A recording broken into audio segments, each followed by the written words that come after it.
It's an incredibly powerful thought to imagine that Hashem allows us such closeness to Him that the core of our being is one with the core of His essence, and therefore we are empowered to create His kingship, to, so to speak, give Him the power to rule the world, to create the world. It's fascinating. When you go back to the origins of Rosh Hashanah, what Rosh Hashanah commemorates as an anniversary, it's the creation of the first human being. And up until that point in time, while all the pieces of the puzzle were in place and the creation was fully functional, there wasn't a sentient being who could say, there is a creator, and could turn to the rest of creation, as King David describes in Tehillim, and say, let us bow to Hashem, let us praise Hashem, let us accept Hashem's authority. Because that is the uniqueness of the human being, and specifically the uniqueness of those of us who are endowed with a Jewish soul.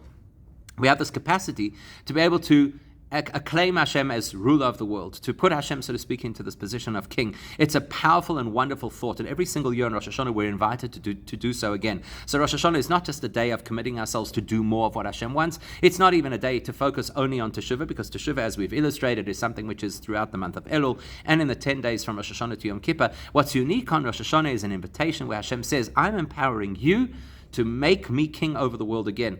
So to speak, to consolidate my power as the ruler and director of all of existence. The question we have to ask ourselves is, that's a beautiful idea, but what are we supposed to do? If you tell me to do a mitzvah, I understand it. Here's the mitzvah, these are the rules, these are the parameters. Let's say, for argument's sake, it's to put a mezuzah on my door. Okay, so I know what a mezuzah looks like, and I know where I'm supposed to get it from, and I know what it costs. And then I can learn where exactly I'm supposed to place it, on which door, on which side of the door, etc. Tell me what to do, and I know what to do. Even Teshuvah, if you want to tell me to do Teshuvah, which is a really profound shift, an inner movement that totally changes who I am, there are guidelines to Teshuvah. First, I have to acknowledge what I've done. I have to own my mistakes. And I have to verbalize them, because a clear part of Teshuvah is to verbalize the things that we've done wrong. And then I have to have an emotional sense that, wow, this was really an unhealthy choice, and I should never have done it, and therefore I regret it. And there has to be a commitment to the future. So they're very clear steps.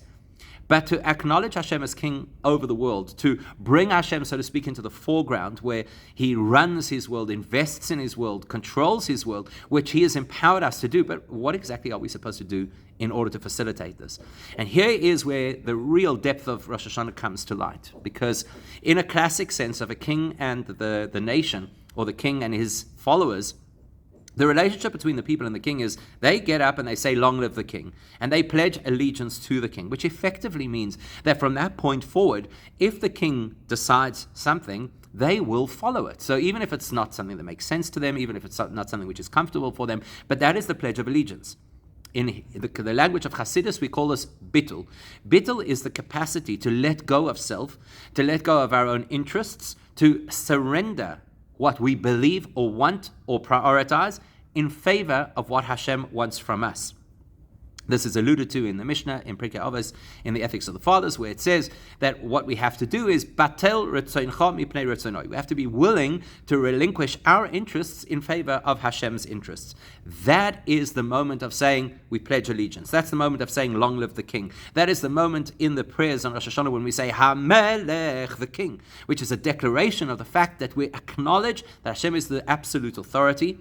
And that's something that pervades every part of our lives, because if we're willing to accept that, if we're willing to accept that Hashem is the absolute authority, then we no longer get to choose what suits us, because we're now dedicated to a cause. It's a very profound level to live at, and it's a massive shift, because most of the time, most of us are interested in things that are going to provide us with some kind of value. So I'll do a mitzvah, it will make me feel a connection to God, or it will bring me blessing in my life. Even if I do Teshuvah, there's a vested interest. The reason I'm doing Teshuvah is because I feel bad, and I feel that I've damaged the relationship with Hashem, and I need to make it right again. So therefore, I'm investing in this process of Teshuvah. Even though it's a very advanced spiritual state, it is not yet a state of bittul. Now, here is the interesting part of our reality. Anything about us that we can describe, that we can quantify, that other people are able to identify, is not the essence of who we are. Which means, if I knew your essence, I would have to be you. Or in simple English, I don't know how you feel, I don't know how you see the world. You can tell me how you feel, and I'll still interpret it through the filter of how I understand those feelings. So if I'm doing a mitzvah, I'm essentially saying this is something I do. It doesn't tell me who I am. And if I'm doing teshuvah, it's also a process that I undergo, but it doesn't tell you who I am. The irony and paradox is when I let go of everything I want and everything I care about and everything I prioritize, that's actually when I discover who I truly am at the core of my being. Who am I? I am one with Hashem.